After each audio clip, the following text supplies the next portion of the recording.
नमस्कार दोस्तों। एक बार एक आदमी अपने खेत में हल चला रहा था। उसके हल के जो फाल था वो 1 इंच ऊपर रह गया और धरती में दबे सोने को नहीं पा सका वो। अतः वह व्यक्ति उस सोने को घड़े को प्राप्त नहीं कर सका, उस सोने को प्राप्त नहीं कर सका। अनेक व्यक्ति अपने जीवन में यही कार्य करते हैं जिनकी फेलियर को देखकर लोग सोचते हैं कि आखिर इसने खो ही दिया, यानी ये फेल हो गया। जब भी कोई व्यक्ति काम करने के पश्चात फेल होता है अथवा जो उसका काम है उसका जो रिजल्ट है उसके फेवर में नहीं होता है, तब सब यही कहते हैं। दोस्तों, फ्रेंच कवि कार्नेली ने लिखा है कि जब व्यक्ति का दिल मर जाए, यानी उसमें काम करने की भावना है, जो उसका जो उत्साह मर जाए, वह सबके आशीर्वाद से वंचित रह जाता है, यानी उसको कोई पसंद नहीं करता, उसके एक फेवर में कोई रहता ही नहीं है। ऐसे में यदि स्वर्ग से भी उसके लिए अपनी बाहें फैला दे, यानी स्वर्ग भी उसके लिए बाहें फैला दे, तो भी वह बेकार है। दोस्तों, हेलन विलियम्स ने लिखा है जिसमें श्रम को एस्टैब्लिश करने का साहस है और हिम्मत है और वो पीसफुली यानी वेट कर रहा है, तो उसकी सारी जो विश है, इच्छाएं, वो पूरा करने के लिए जो हमारा भाग्य है वो श्रम उसके द्वार पर आता है। फ्रेंड्स, दरअसल आज के युग में जो टाइम में जो व्यक्ति अवसर से लाभ नहीं उठा पाता है उस अनलकी कहा जाना चाहिए।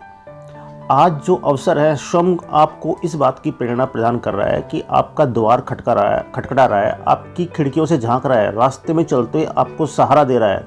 प्रातःकाल होते ही समाचार पत्रों के द्वारा आपको उपयोगी, आपके लिए जो यूजफुल है, वो आपको इन्फॉर्मेशन, सुझाव मिल रहे हैं। लेकिन अफसोस है, हम संसार भर की व्यर्थ बातों में अपना समय और जीवन नष्ट कर रहे हैं। लेकिन उस सर्वशक्तिमान जो परमेश्वर है, जो गॉड है, उसने आपको बहुत सारे गिफ्ट दिए हैं, उनको आप लेने के लिए उनसे दूर खड़े हुए, वंचित है उनसे, आप उनकी तरफ अपने कदम बढ़ाइए और अपने पास जो होना चाहिए उसके लिए लड़िए, उसके लिए कुछ करिए। फ्रेंड्स, आग लग जाने पर या बाढ़ आ जाने पर कोई भी वीक लेडी है वो अपने से दुगने वजन के व्यक्ति को, इस वस्तु को अपने कंधों पर उठाकर बाहर ला सकती है। ऐसा किस लिए हुआ? ऐसा इसलिए उसमें ताकत है। ताकत नहीं है उसमें, जो मेंटली जो स्ट्रेंथ उस टाइम होती है वो काम करती है। तो जिस समय आप ये सोचने लगते हैं कि आपकी जो पावर है वो लिमिटेड है, उसी टाइम पर आप अपनी जो कंडीशन है उसके आप शिकार हो जाते हैं।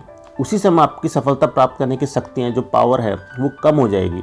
इस प्रकार के विचार ही आपकी सक्सेस है, उसके जो पाने की जो शक्ति है और योग्यता है, आपकी जो एबिलिटी है, उसको डिस्ट्रॉय कर देंगे, नष्ट कर देते हैं। इसलिए आपको अपने जीवन में फेलियर का सामना करना पड़ता है। तो फ्रेंड्स, जो आपकी वीकनेस है वो आपके मन में अगर जगह बना लेती है, स्थान बना लेती है, तो आप स्ट्रगल करना छोड़ देंगे, आप संघर्ष करना छोड़ देते हैं और इस प्रकार अपने जो हार है, पराजय है, उसको आप एक्सेप्ट कर लेते हैं। जो व्यक्ति हार को एक्सेप्ट कर लेता है वो सब कुछ छोड़कर बैठ जाता है। यह मान लेता है कि दुनिया में सब उसके विरुद्ध है, उसके खिलाफ सारे काम हो रहे हैं, अथवा जो उसका भाग्य है उसने भी साथ देना छोड़ दिया और वो कुछ नहीं कर सकता। तो ऐसे आदमी का कोई यहाँ पे वजूद नहीं रहता। ऐसे व्यक्ति संसार में सर्वाधिक जो दयनीय होता है, गरीब होता है, और ऐसी कोई दवा नहीं है, ऐसा कोई साधन नहीं है जो उसे इस कंडीशन से बाहर ला सके।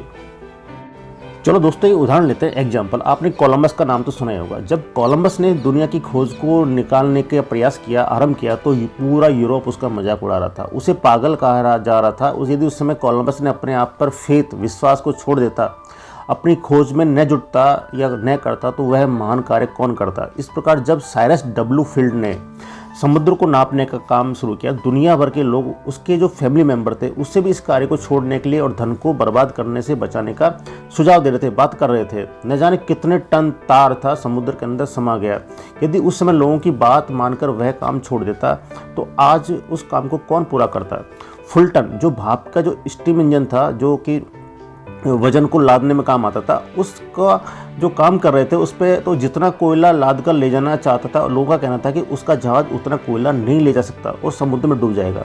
उसका मजाक उड़ाया गया, यहाँ तक कि उसके खिलाफ एक पुस्तक भी लिखी गई, बुक लिखी गई। लेकिन फुलटन ने अपने हार्डवर्क से पीछे नहीं हटे और कुछ ही दिनों के बाद कोयले के साथ में उस जहाज को लदकर उसके विरुद्ध लिखी गई पुस्तक को भी समुद्र के पार पहुंचा दिया। यानी कि वो पुस्तक का जो लिखा गया वो सब एकदम से झूठा साबित हुआ। जब ग्राहम बेल टेलीफोन का निरीक्षण कर रहा था, तो उसने जेब में रखा अंतिम डॉलर भी खर्च हो चुका था। लोग उसे पागल कहने लगे थे। यदि वह भी लोगों के कहने पर अपना आत्मविश्वास खो बैठता, तो न जाने टेलीफोन का आविष्कार कब होता। तो इस वीडियो में मेरा इतनी बातें उदाहरण देने का मतलब सिर्फ एक ही है कि ये सब काम जो हो पाए वो कहाँ से हो पाए? आत्मविश्वास से, सेल्फ कॉन्फिडेंस से। तो जो व्यक्ति आपके सामने आत्मविश्वास को नष्ट करते हैं, यानी आपको कॉन्फिडेंस को लूज करते हैं, कम करते हैं या ख़त्म करते हैं, उनसे संबंध तोड़ दो, उनसे रिलेशन ख़त्म कर दो। आपका आत्मविश्वास को अस्थिर जाने पर, यानी कि उसके डगमगा जाने पर व्यक्ति की सफलता का ढांचा जो स्ट्रक्चर है वो बिल्कुल ख़त्म हो जाएगा, गड़बड़ जाएगा।